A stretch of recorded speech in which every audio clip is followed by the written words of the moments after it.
Hello, everyone. Welcome to another Wednesday VMR. Sharmin here. So excited to nerd out with y'all another medicine case. I'm so lucky to be discussing this case with the one and only Sawsan. Do you want to say hi? Hi everyone. So happy to be here and to co-discuss with you, Charmaine. And excited for Joshua's case, honestly. So yeah, I feel like today's gonna be fun.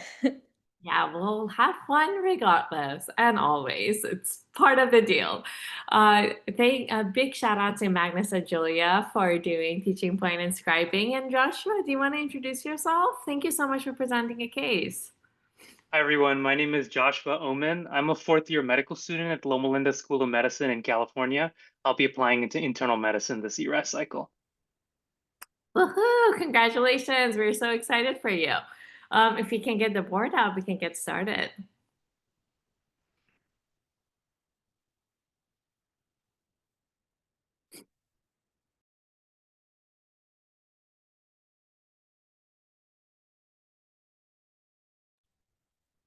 All right, so I have 7 aliquots. The final aliquot will reveal the diagnosis. I can go ahead and get started with the first aliquot. So our patient is a 45-year-old male with acute onset slurred speech and headache. Yeah, that's an interesting start for the case. So we have a 45-year-old male with acute onset of slurred speech and headache. And these symptoms are concerning, especially with like having the slurred speech. First thing comes to mind is a stroke. So my approach would be just because if it's a stroke, we have to diagnose it and start like managing it like immediately, activate code stroke for that. But other things we can rule out are stroke mimics, similar to like seizure mimics as well. Get like blood glucose, CT head, ABGs, VBGs, yeah, a CT head, because there are a lot of like it could be mainly a neuro, um, like a CNS issue going on or something more systemic that's then spreading and affecting the CNS. And the headache is quite interesting. I feel like it's good to know if the headache started first and then he started to develop like the slurred speech, or the because like also what comes to mind is like the thunderclap headache that's seen with like subarachnoid hemorrhage. um, so these are the first thing that comes to mind is I want to rule out a stroke. And yeah, and this is where I'm at for now, just like for the um, chief complaint. What do you think, Charmaine? Yeah, I think you're absolutely thinking about like what is your misdiagnosis is someone who is like presenting, who's young, like 45, presenting with slurred speech and headache is like you want to make sure this patient is not having a stroke. Couple of things that would be helpful is that um, I think like with slurred speech, I'm always like wondering, okay, what when I see that she comes like, what does it actually mean? And like with seeing the patients, laying eyes on them, and hearing them talk would be really helpful. And oftentimes, like in my experience, we don't know always people's baseline, and sometimes the findings are subtle. So, like asking a family member and collateral information would be really, really helpful. Oftentimes like we think about we when we say slurred speech, we're thinking about like dysarthria. And oftentimes, like with dysarthria, one other thing you want to always like make sure is that like the comprehension and everything is intact. And the only issue that we're having is like with the motor function, that basically is like a problem with like articulation and like the tone rather than like the content of the speech. And in terms of like where does it localize, it's a couple of mimickers, sometimes like when people have like very dry mouth, or some like kind of like localizing anatomical signs like in the mouth, in the throat. Like obstructive pathology can also cause slurred speech.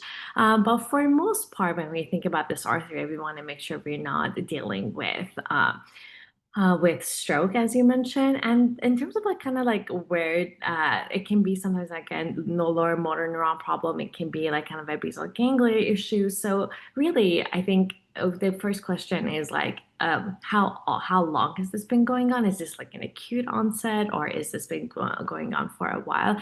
And what is the other symptoms, if any, the patient is having in terms of like any focal deficits? So this is someone that you might probably going to do a neuro exam up front, rather than like, what we're doing in medical theater, which is like going to a different aliquots. And the other thing, as you mentioned with the headache, is that whether it's like kind of a primary or secondary headache, I went to slurred speech because for me that is like a little bit more of a narrower differential to think about, although it's still quite wide. If you layer on headache, the one thing you want to like don't want to miss is like in terms of like a bleed or something that can cause slurred speech as well, depending on the location. If it's more like a hemorrhagic or something, or is it like a side effect or like consequences of the pathology that is going on. So I think like we'll get a little bit more information and see where that goes. All right, Joshua. All right, next aliquot. Patient was recently admitted to an outside hospital where he endorsed intermittent headaches, left-sided weakness, numbness, and tingling on the left side of his face. MRI brain at that outside hospital showed no acute infarct. The patient was discharged the next day with aspirin monotherapy. Per ED, the patient was told he had a left vertebral dissection. Within the same day, the patient and his partner noticed slowing and slurring of his speech with a 10 out of 10 headache on the left temporal region. The patient endorsed associated dizziness, numbness, and tingling on the left side of his face. No weakness was noted, and the patient denied recent travel, changes in medications, changes in caffeine intake, and no prior history of headaches. Uh, okay, thank you so much, Josh. Just to make sure we captured all of it. So it sounds like he was like told he had a left vertebral dissection. Is that what he was told? That's what he was told. Okay, got it, got it. And sounds like presenting symptoms were most likely left-sided weakness, numbness, and tingling, and facial numbness, but no weakness. Yes. Okay, wonderful. And then now he's coming in with like just the slurred speech. Sorry, I didn't catch that. Any weakness as well that he's endorsing? There was no weakness noted. Okay, all right. Thank you so much, Joshua. All right, friend, what do you think? Um, so a lot of things cross my mind, but now with the focality of his symptoms, um, I'm not sure what to make of like having a normal MRI, like because when I hear like there's some focal lesion, I would suspect either like a thrombus or an abscess, like or a mass, something in that area that's causing his symptoms. Um, with the tingling and paresthesia that he has, I'm not sure if there's like an peripheral nervous system component or like a demyelinating disorder that's coming into play or just like evolving. Um, I'm kind of still trying to figure out exactly how to tie everything together, especially okay, if he's having like a left vertebral dissection, how is it diagnosed? Like, was there like an imaging supporting that? Is it now extending? Like there's an extension of that. Is he hypertensive? I feel like a lot of things, uh, something affecting also like the posterior circulation as well. I'm not sure how exactly to link everything together with the vertebral. Like I know the vertebral dissection can cause the focality that he's having or the symptoms, but uh, I'm not quite sure with the negative MRI, and I'm just curious to know how was his vertebral dissection diagnosed. Uh, and yeah, I think I need more help from you, Charmin. I think you're doing a really, really great job. It's a complicated presentation, and oftentimes with neurology, we often think about like localization, localization, localization as you're trying to figure out, okay, where does this map to? So oftentimes we think about um, we think about like kind of the left-sided presentations of like it has left-sided weakness, numbness, and tingling. That oftentimes like we think about like upper motor that in CNS that it localized to the right side. With the left vertebral dissection, it's interesting. Oftentimes you can have a thrombus that goes up to the brain. You can have bleeding as a consequence of a dissection as well. Um, so in terms of like, oh, the thing that is like caught my eyes is just like kind of like intermittent symptoms because sounds like Joshua, sorry again. So the first time around he didn't have the dysarthria, right? So he had just the left-sided weakness and now he has dysarthria. Yeah, and the symptoms were intermittent. Okay. Um, got it. So he's someone who's like presented with kind of just like left-sided weakness, numbness. MRI was negative, and then now is presenting with like kind of like this arthria and sounds like a dysarthria. So I guess the question is like, are these two episodes related or not related to each other? Sometimes like people can have like transient ischemic attacks that we don't often catch on MRI imaging. And the other thing that I was like, you want to clarify is like what type of MRI imaging was done. It was just MRI of the brain. Did we have like a neck vasculature as well? And as you mentioned, how was the dissection diagnosed, and then he was like started on like aspirin monotherapy. So the question is like, are we now dealing with like consequences of both like the aspirin therapy with the bleed, or is the dissection worse, or is this a different systemic? The other thing that often like ties different types of present and neurological presentations together that are episodic is like if this is someone who has like an AFib and we're dealing with like a cardioembolic syndrome, that is also another possibility that people can have with can come up with the different presentations. And the other thing that is oftentimes you think about episodics are like seizures, like if there's any foci that you can get irritated and then you can have like different presentations with neurological symptoms, which is kind of less likely. I think the things that I worry about in him is that was a are we dealing with like a CVA, like a worsening bleed or like a worsening of his dissection? So that is like what I would want to do like as fast as possible, like a neuro exam and at least like start with like a non-con head CT. And the other things you want to also pay attention to is like his blood pressure. So oftentimes if you're worried about like a kind of worsening dissection, hemorrhagic stroke, and that's something that you want to be mindful of and manage appropriately. So yeah, I'm like very intrigued by this presentation. And again, like I'm noting the headache. I'm still wondering if this is like a sequela of like whatever pathology is going on or more of a primary driver. That I'm not so sure. I think for now, if you think about like what is, as you mentioned, what is your no misdiagnosis, what is like the most urgent thing you want to diagnose is a stroke. So I think like a code stroke would be totally appropriate in this case. Any other thoughts, Sawsan?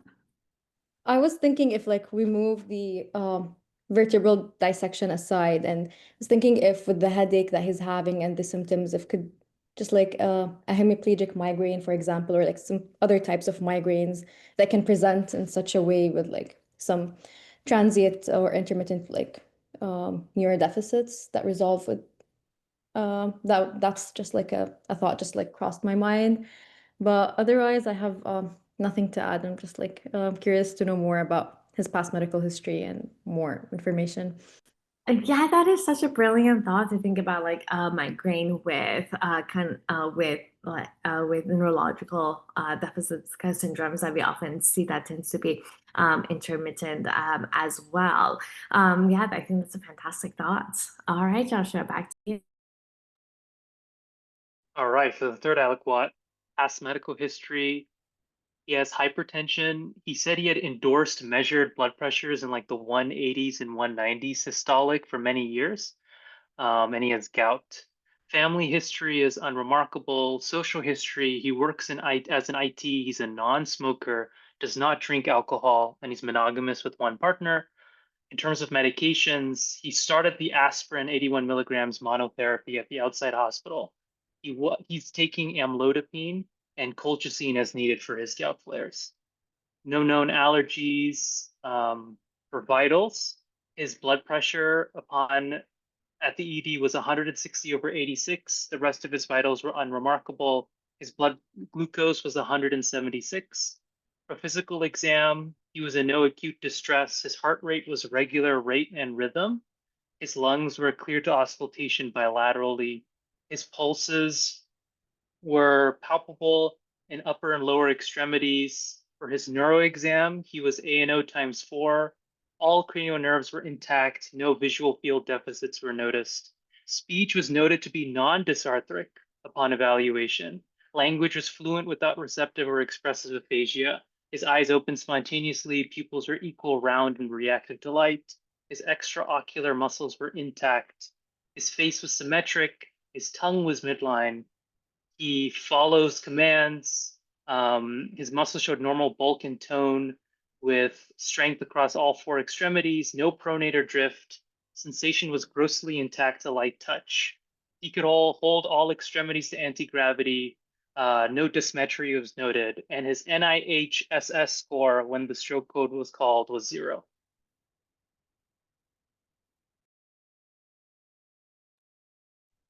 Wow. Okay, so this is pretty like unremarkable, or like neuro exam. Like there's nothing on exam. So like our main focus was mainly like to rule out a vascular issue with him. I'm not sure if we should, I think now we should maybe expand our differentials to think of something extravascular or that could be causing his symptoms, or they're just like transient that come and go, like, or think of something vascular that's transient and intermittent in nature. So at the time that he was seeing his symptoms resolved. In terms of his past medical history, hypertension is like the most like a major risk factor for vascular diseases and strokes. And I think his hypertension should be more like well controlled, or like needs more management. I don't think amlodipine is enough for him. But yeah, that's very interesting, like in terms of the neuro exam being completely normal and there's no focality or anything that would help us narrow our differentials. What do you think, Charmian? Yeah, great thoughts. So it sounds like these episodes are truly transient, right? Like he had this episode of like left-sided weakness that self-resolved. Now he had this episode of slurred speech that is like self-resolved. So and yeah, I think I agree with your thought. I think in terms of his like background of his hypertension, he's on the monotherapy, blood pressure in the 180s, 190s. So that's something that oftentimes, like as I'm admitting this patient, I would be thinking about like, okay, this patient at baseline has poorly controlled hypertension. What's up with that? We need to come back to this, but we have a more important thing to think about right now. And I think in terms of like going back, sorry, we didn't really talk about the left vertebral dissection as much. Mostly because like his initial presentation of like kind of left-sided weakness that it really I couldn't put it together as a consequence of the left vertebral dissection. So the left vertebral well, comes out of the subclavian. With the dissection, you can often cause like a posterior circulation. Val, please correct me if I'm wrong. Posterior circulation TIAs or strokes, and oftentimes like this arthria, like this cerebral symptoms, can be some of the presenting factors, presenting symptoms. So in that sense, I don't think the left vertebral dissection is still off the hook for that kind of a TIA presentation.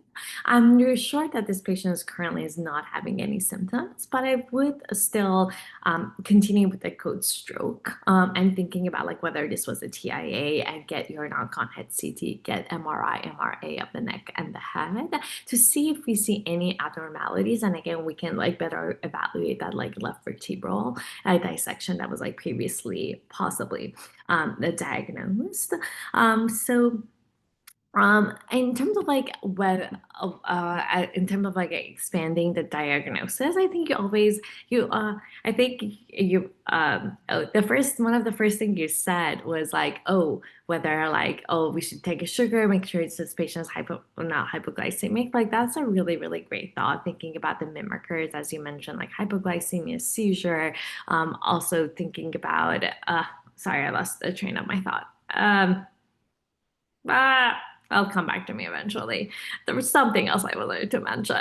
But I think for now, like getting your basic lab, getting your head imaging, and then we can like come back to the hypertension as well to see if that is at all part of this presentation. And you mentioned like the migraine as well, which is I think like your diagnosis of exclusion, but I think like something that potentially could fit as well. All right, Joshua, back to you. I have one thing to add, but I'm not really good at neurology and I'm not really sure what the term is, but I feel like I think some vasospastic disorders that affect, for example, the trigeminal nerve that could possibly be related to his symptoms, especially with like the intermittency, maybe. Um, just like similar to the spectrum of like migraines and other like trigeminal nerve or like vasospastic issues, I would say. All right, fourth aliquot. So we'll go through sort of his labs first. So white blood cell count was 11, hemoglobin was 15, hematocrit was 49, MCV was 82, platelets were 292, sodium was 141, potassium was 4.4, chloride was 105, CO2 was 23, BUN was 12, creatinine was 1, glucose, like I said before, was 176. His hemoglobin A1C was 5.6. His AST was 17. His ALT was 20. His alk phos was 64. His total bili was 0.4. And his albumin was 4.6. For a radiology report, we did a CT hyperacute stroke, angio head and neck with and without contrast. So the head findings showed no intracranial hemorrhage. Anterior circulation, there was no occlusion. In the posterior circulation, we noticed an occlusion of the left vertebral artery extending to the distal V4 segment with minimal reconstitution. In terms of neck findings, there was a left pica appearing to be incomplete opacification along the proximal segment. There were no other significant neck findings. And then a CT perfusion with contrast was done, which showed unremarkable findings.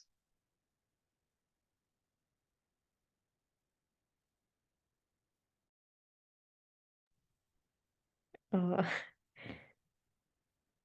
okay, so starting with his labs, nothing really seems to stand out.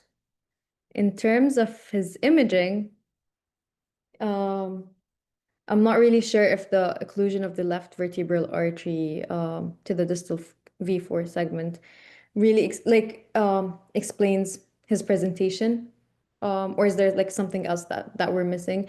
And I'm not sure like if he does have this occlusion, why we're not like seeing his symptoms or like any other signs on exam, for example. I'm not really sure what to make out of this, to be honest. So yeah, what do you think, Charmaine? Yeah, well, we found something, right? So sounds like, and I'm kind of like impressed with the fact that his like his neurological exam is like completely normal, with having a occlusion of the left vertebral artery, as well, because oftentimes like the vertebral artery is like kind of a dominant provider of blood to your posterior circulation, and pica specifically, and tends to cause like slew of issues. And so if we say like, okay, the left vertebral artery was dissected and now there's a thrombosis there, or that now it's like clotted off, oftentimes when you want to think about vertebral artery, it can oftentimes in young people, which I would probably put them in that category, is either like spontaneous or traumatic. The one thing that now going back and thinking a little bit more about it is that any like neck traumas, especially like if he's gone to like a chiropractor or something before, so that's something to go back and ask him about that. Yoga, like sports, any like whiplash injuries if he was in a recent car accident or something. And then the other thing you want to think about is like connective tissue disorders, Marfan, for example, fibromuscular dysplasias, erythemas. Those connective tissue disorders at times can cause like can also present with vertebral artery dissections. And hypertension, as we mentioned, that's like probably one of his risk factors for a possible dissection that is now being complicated by a clot. And then the traumatic. So oftentimes it's like a blunt trauma, and any like cervical spine fractures, again, motor vehicle accidents, I can't do it. So I think like what I would try to do is like make sure to go back and ask him to figure out if there's any risk factors for either one of those two.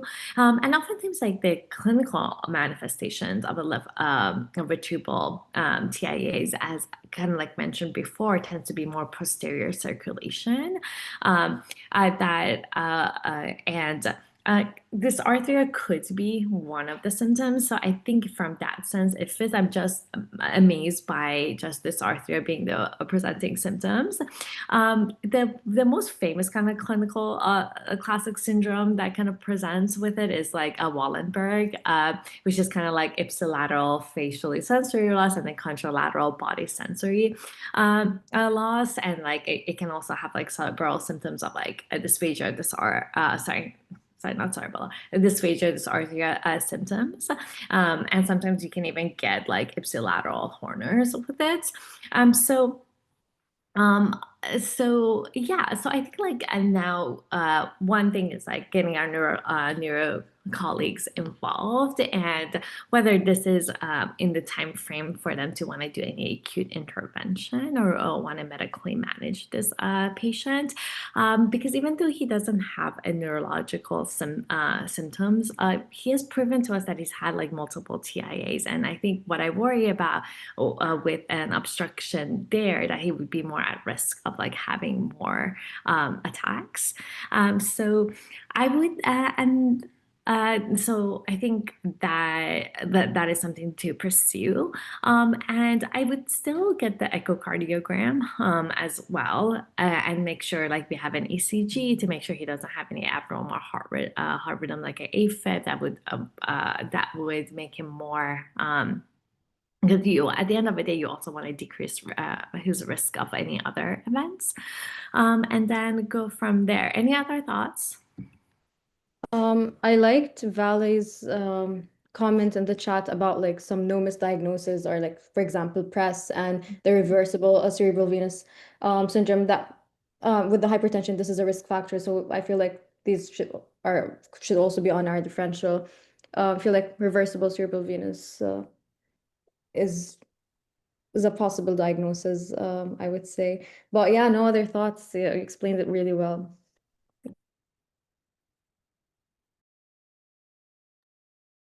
All right, next aliquot. So in the ED, patient was made NPO except for meds pending dysphagia screen. He was monitored on telemetry and found to be in sinus rhythm. TTE was done and was shown to be unremarkable. He was started on DAPT and started on a migraine cocktail for his headache. Patient was admitted to the neurology stroke service.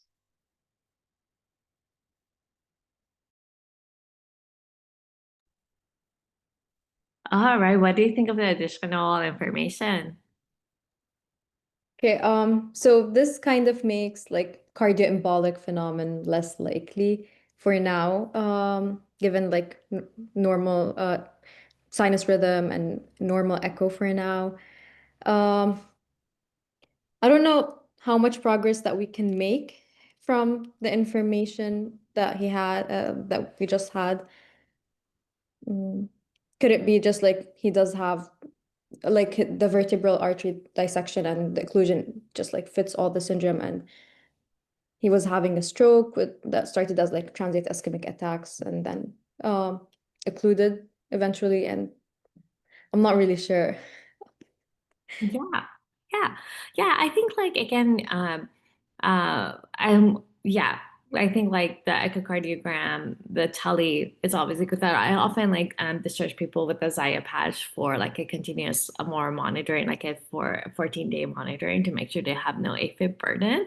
And I think like DAPT is reasonable. It kind of tells me that they didn't think there was like anything acute to intervene on. Yeah, and like starting in DAPT, I usually uh, yeah, and like I think anti-thrombotic therapy. If I'm not, I have to look this up again. But I remember at sometimes for these patients, neurology can consider anticoagulation as well. But if I remember correctly, like they were both are effective. So like kind of adapt therapy to prevention of any other strokes and TIA for these patients. And I think the one thing that I would watch him closely with like those blood pressure is just to make sure like he doesn't have like hemorrhagic complications of it. Um, Oh, Vale, you're the best. So Vale says, because V4 is the intracranial portion, anticoagulation is not preferred. Beauty. Thank you so much, Vale. Yeah, that totally makes sense to me. So I think like the DAPT therapy, it's great. The other thing is like that blood pressure, I think can be better controlled, and shooting for normal tension would be best. And I still think like we still need to better understand why he's having like a left vertebral like pacification and kind of uh, uh, left vertebral artery. Yes, it was left, yeah, occlusion of his left vertebral artery.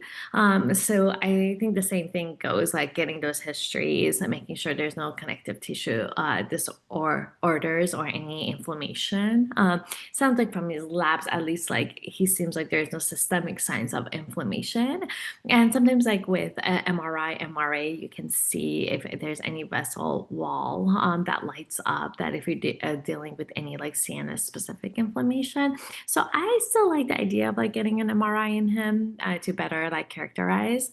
And yeah, and I would kind of do exactly what they've been doing, just continue that for now. All right, Joshua, back to you. All right.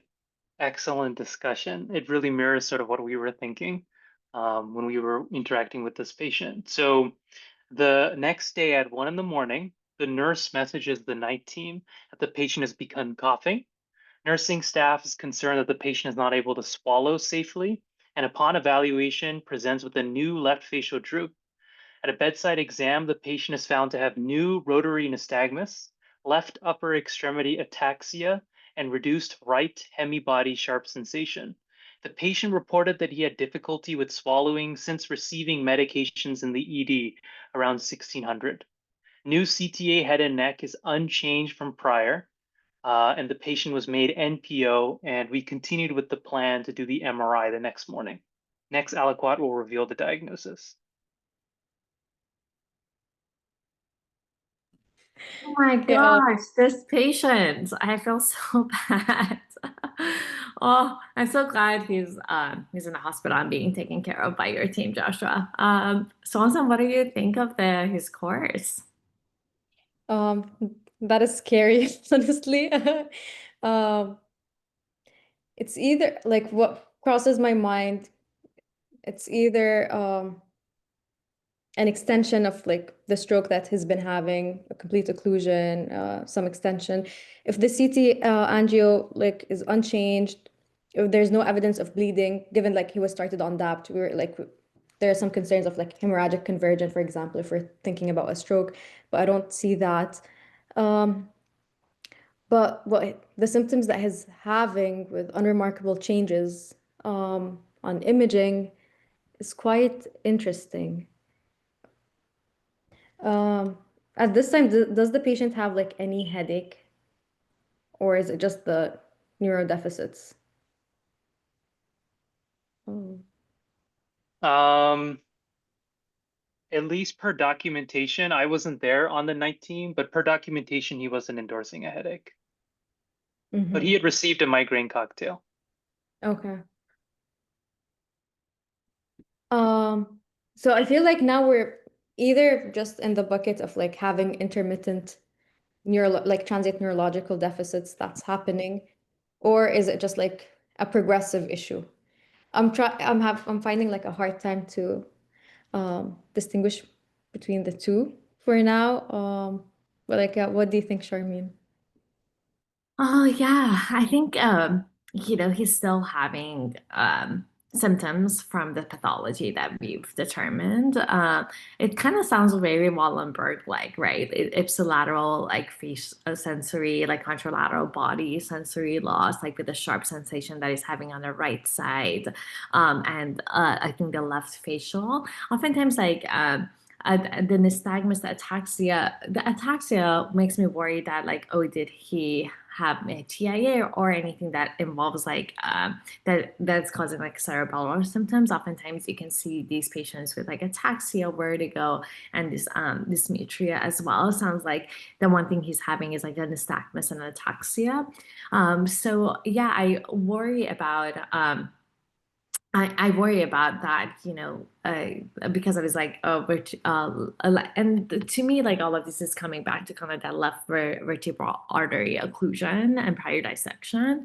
And I don't know, to be honest, that's in the gap in my knowledge about like what else neurology can do at this point. I'm so glad I get to learn from Joshua, but it kind of matches that he's still having some pathology from the left vertebral. Uh, left vertebral occlusion. I would like, yeah, get the MRI. Again, in terms of like the etiology, and it sounds like, we're not worried about like a connective tissue disorders. At least like we an exam or from history, we haven't gathered any of that. I would still like ask him about like kind of neck manipulation, any trauma. That tends to be the most common etiology of it. So, I wonder if MRI poses a clue to one of those pathologies. Any other thoughts? No, just excited to see how like the case evolved. Yeah. All right, Joshua, teach us. All right, let's see if I'm able to share my screen. Send a request, and then I can show the MRI.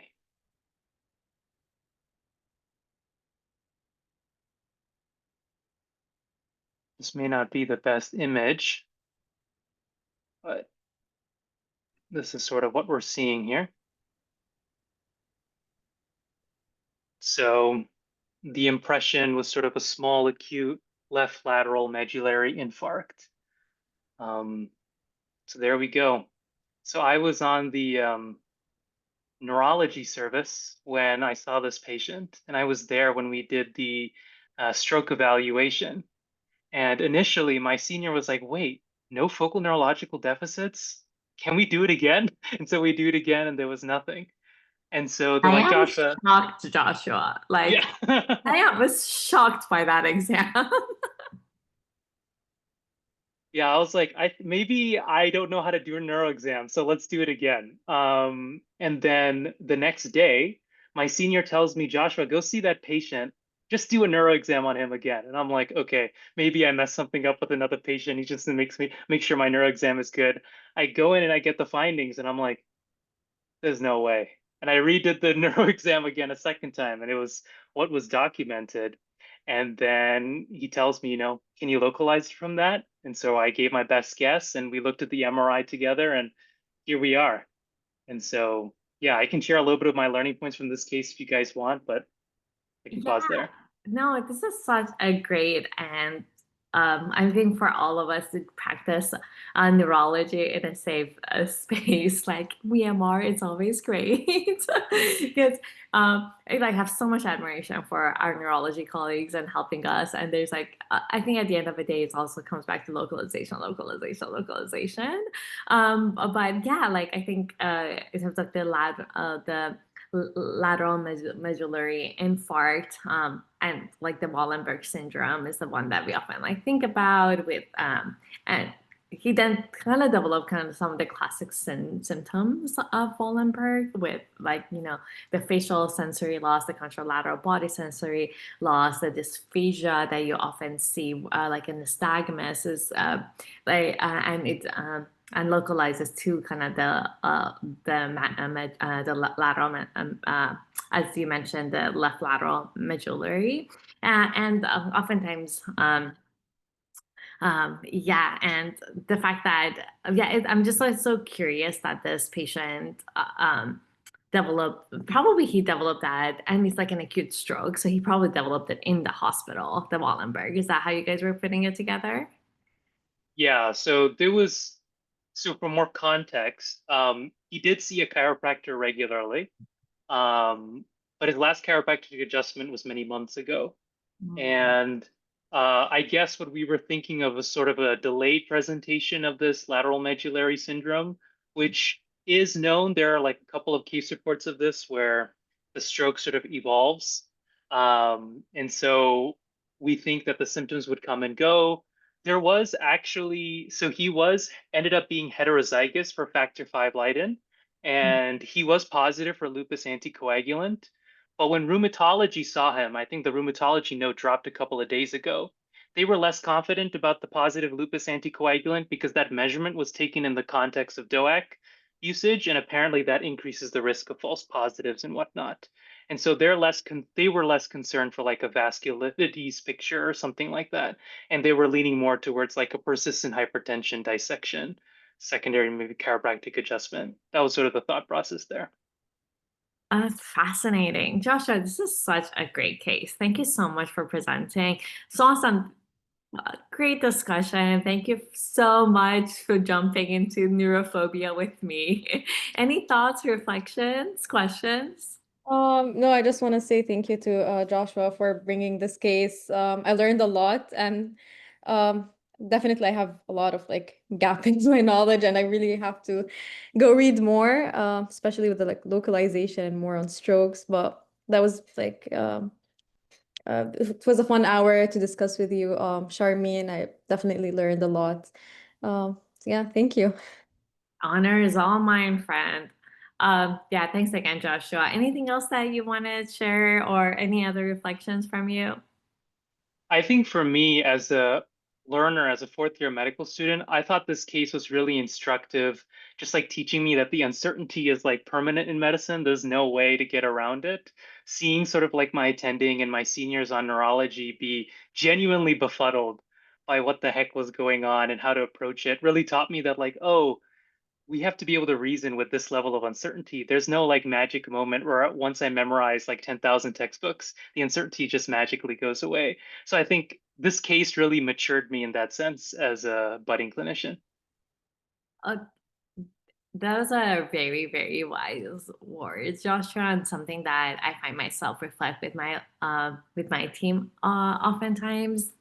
Is that just like there's so much uncertainty in medicine. The best we can do is reason the best we can, follow up, see what happens, and adjust accordingly. And just similarly to what you did, is like this doesn't make any sense, but going back, repeating the neuro exams often, and then like making sure to keep monitoring the patients, and then kind of like as you meant, helping this patient to hopefully like minimize this risk going forward.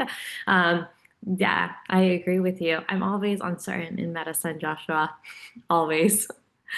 Thank you so much. All right, Julia, to you for teaching points, and big shout out to Magnus, well, for scribing. Go ahead, Julia. Hi everyone. So thank you for being here for this amazing discussion. So let's start with the case. This was a 45-year-old male with acute onset slurred speech and headache. And the first thing that we should think about in these patients is stroke because it's the most dangerous disease that can happen.